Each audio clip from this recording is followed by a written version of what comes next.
What up, though, y'all? It's Chris. Appreciate you connecting with me while I'm out here on the run getting things done. Now, let's talk about this woman who refused to fence a man. We have a fencing competition. A woman who competes. I think she said she's been competing at this same place for like 10 years now. And she looked to see who she'd be matched against, and she recognized the person, and she knew that it was a man. She said she was very upset by this. She cried or whatever because she puts a lot of time, energy, money, practice into this, and she didn't want to deal with something of this nature, but here we were. So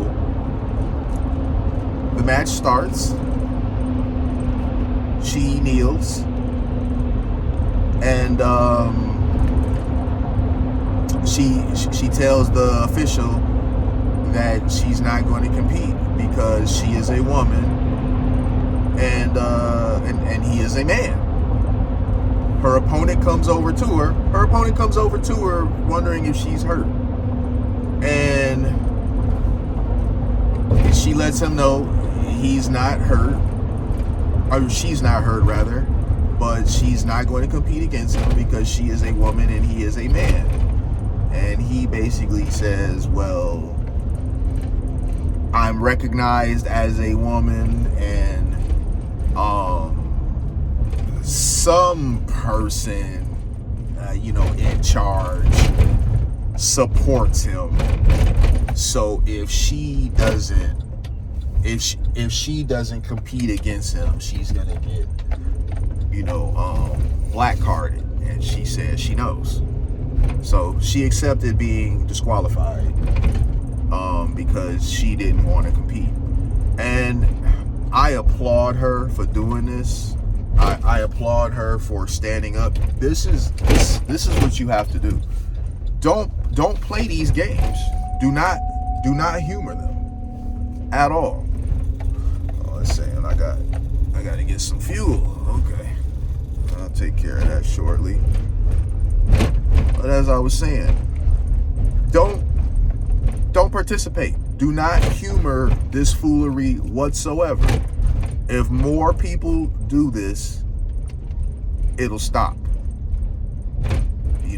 Really, just don't. I think she did the right thing by saying what she did. I'm a woman, you are a man, I'm not going to compete against you. She told him, I have respect for you, but I'm not going to compete against you. There it is. Don't play these games with these people because you can't win.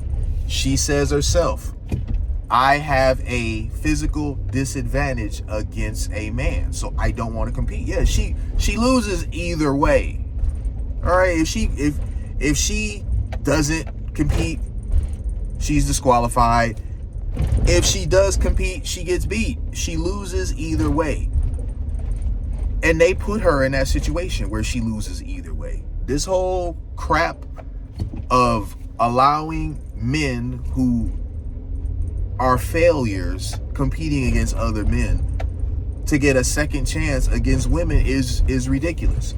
And I oftentimes get people on my videos, like I had one on the other video that I made about a trans person, why don't people just mind their business and that? I'm gonna tell you why I don't mind my business. Because minding my business is what leads to stuff like this. I make it my business. I love sports. I love the spirit of competition. No one wants to watch a guy compete against a chick. That's not competitive. So no, I'm not going to just mind my business and let people live their lives. You can live your life however way you see fit. No one is trying to stop you. Live your life. Do what you want to do. You can let whoever have access to your private parts that you want to let have access to them. I couldn't care less about that. But what I do care about is truth, and what I do care about is fairness. This is nonsense, and it shouldn't be entertained. And for the people who say, oh, the women aren't at a disadvantage, which that's silly, that's ludicrous to say, but I'll say this. Why is it that whenever there's a sport that a man is led into, why is it that the man always dominates if the man doesn't have an advantage? We all know the man is going to win. We all know it. I don't know why people like pretending like they don't see this. When it's something with a man versus a woman, we all know the man is going to win. They like to pretend like this is somehow fair, like the outcome isn't already decided the moment that they decide to pit the woman who has a strength, size, and frame disadvantage against a man. And let me take this even a step further. Why don't we ever see this going the other way? Since it's so equal, why don't we ever see what trans men that are really biologically women trying to play men's sports? We never see it. We never will see it, really. Why? Because they will get absolutely crushed. You only see these guys who were bums. These be people that were outside of 500 rank. Bums competing against other men, trying to force their way against women where they dominate. And no one is surprised that they dominate, because only against women can you win. When you were against dudes, you sucked. And we never ever see trans men, aka women, fighting so hard. I mean, think about it. When do you see it? You do not see women trying so hard to compete against men in their sport, because they will get absolutely obliterated. So miss me with the whole, oh, they don't have an advantage. Miss me with the whole, oh, they're equal. Just miss me with all of that stuff. It's foolishness. You know it's foolishness, and you're not gaining anything by trying to pretend like it's just all fine and dandy. I'm gonna leave it there though, y'all. Let me know what you guys think in the comments. I'll holler at y'all soon. Peace.